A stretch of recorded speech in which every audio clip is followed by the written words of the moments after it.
Today's sponsor for this video is Cambly, a cool app that lets you quickly improve your English by having conversations and lessons with native speakers from the US, UK, Australia, and more. Tutors are available 24/7 and the prices are the most affordable on the market for one-on-one private English lessons. Get 15 minutes free lesson with the promo code Cambly15free and download the app for free on your iOS and Android device at the links in the description. When I reviewed the iPhone X last year, I really think it is the best iPhone that I've ever had the chance to own despite the ridiculous price tag. And to be frank, I have it as my daily driver for about 9 months before making the switch to the Galaxy Note 9. When Apple announced the iPhone XS Max, I was excited to review it myself because not only it has a larger display than the Note 9, I also wanted to find out if there were any significant improvements from the iPhone X. So here are my thoughts about it after using it for a week. Although we have seen way more attractive smartphone designs like the Vivo Nex and Oppo Find X this year, the iPhone XS Max retains the very same design language like the iPhone X, which to some it might feel less interesting and resembles some other Android devices. But we all know Apple maintains one smartphone design for a few generations, so personally I'm neutral to it. One notable design change I really like is the stainless steel frame, which my gold color unit comes with a very premium gold finish. Aesthetically, the iPhone XS Max literally dwarfs the 5.8-inch iPhone XS, but due to the lack of a forehead and chin, it has a smaller capacity than the Galaxy Note 9, though the latter has a smaller display at 6.4 inches. With that said, I have no issues handling that big screen size, and even if you have smaller hands, I think you will still love it. Apple has also done a great job on weight distribution, so even though the iPhone XS Max is a pretty huge device, it still feels very comfortable to hold when using one-handed. With the improved IP68 water and dust resistance rating, you can now totally submerge the phone into fresh water up to 1.5 meters and as long as 30 minutes, a slight improvement from the iPhone X's IP67 rating. The XS Max comes with an improved loudspeaker with a wider soundstage. The effect is pretty significant when watching movies, especially with those formatted with surround sound.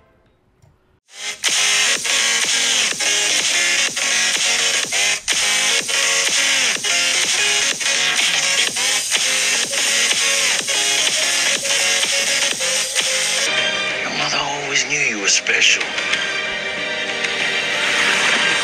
You are a part of something deeper. You are the bridge between land and sea. Apple was pretty quick to deliver the iOS 12.1 update a week after I received the unit, and technically a day before this review happened. However, during the review period, I was already on the public beta program, so I didn't experience the controversial beauty gate and charge gate issue. In terms of performance, I noticed significant faster app launch speeds and smoother transitions as compared to the iPhone X. The more frequent you access an app, the faster it loads the next time you launch it. Face ID has also improved significantly, which I had issues back then on the iPhone X, and it now unlocks as fast as I pick up the phone regardless in any lighting conditions. Overall, the A12 Bionic chip does show its potential as a worthy successor to the A11 Bionic. Gaming performance on the XS Max is unquestionably the best that I've ever experienced on an iPhone, and I totally enjoy gaming on a bigger display. The iPhone XS Max sports the same 12-megapixel wide-angle and telephoto sensors found on the smaller iPhone XS that features deeper and larger pixels. And I have to say, this time Apple really did a good job on these new sensors, as I noticed great improvements in low-light photography and videography.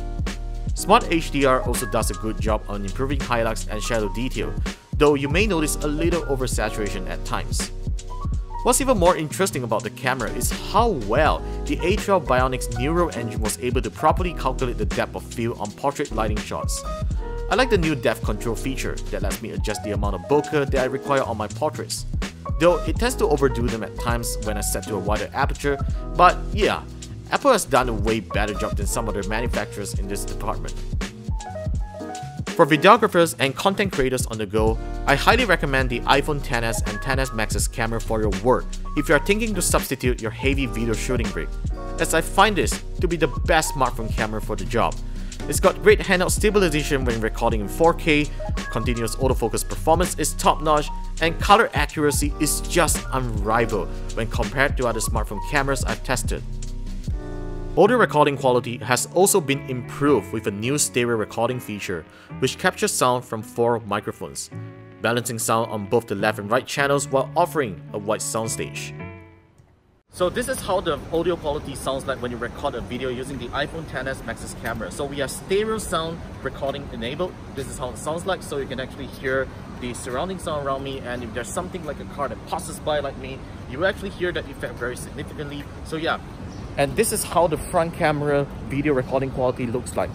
Stabilization, of course, is not as good as the back camera, but you can see that the iPhone XS Max's front camera is trying very hard to stabilize the video as I'm walking. So it's recommended that you actually use a gimbal when you do it. And also I realized that it's not as wide angle as I think. That's pretty standard on iPhone front cameras. But then, yep, this is the quality of the front camera. Pretty good. It's way better than a lot of other flagship smartphones that I've used. Back to the review. When Apple claims that the iPhone XS Max has an additional 90 minutes of battery life over the iPhone X, I don't find that claim to be accurate in my usage. Though you can definitely stretch to a full working day with texting and social media activities, any heavier usage such as using mobile hotspot and gaming will reduce that endurance. Overall, I find the XS Max's battery life to be pretty much the same like the iPhone X, which is neither great nor bad. I'm still disappointed though that Apple still didn't provide a fast charger and cable out of the box, and I recommend that you get one as it really helps you get back fast if you accidentally run out of battery in the day. I noticed improved antenna performance on the iPhone XS Max. For instance, I was able to reconnect to 4G signals a lot faster than the iPhone X when I step out of a poor coverage area. In contrast, the iPhone X will struggle to find a signal or drop to 3G signals when that happens. The iPhone XS Max also has better GPS performance than the X. It locks onto satellites properly even when using in city areas with congested buildings.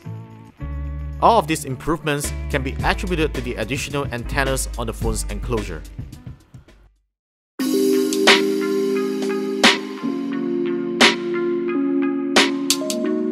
It's really difficult to find any fault with the iPhone XS Max's hardware and features. I mean, you can say, hey Warren, you're an Apple fanboy, that's why you say everything good about this phone. But seriously, I really think this is the best iPhone that Apple has ever made. And if you're still using a much older iPhone before the iPhone X, you should definitely try the iPhone XS or XS Max. They are just great. They are just great phones that you really need to try to really experience how great the device really is.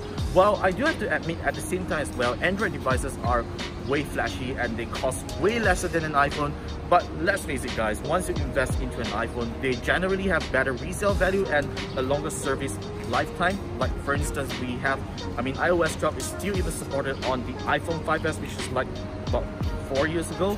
So yeah, that's a record for Apple, which is why Apple devices are still so valuable despite their expensive price tag.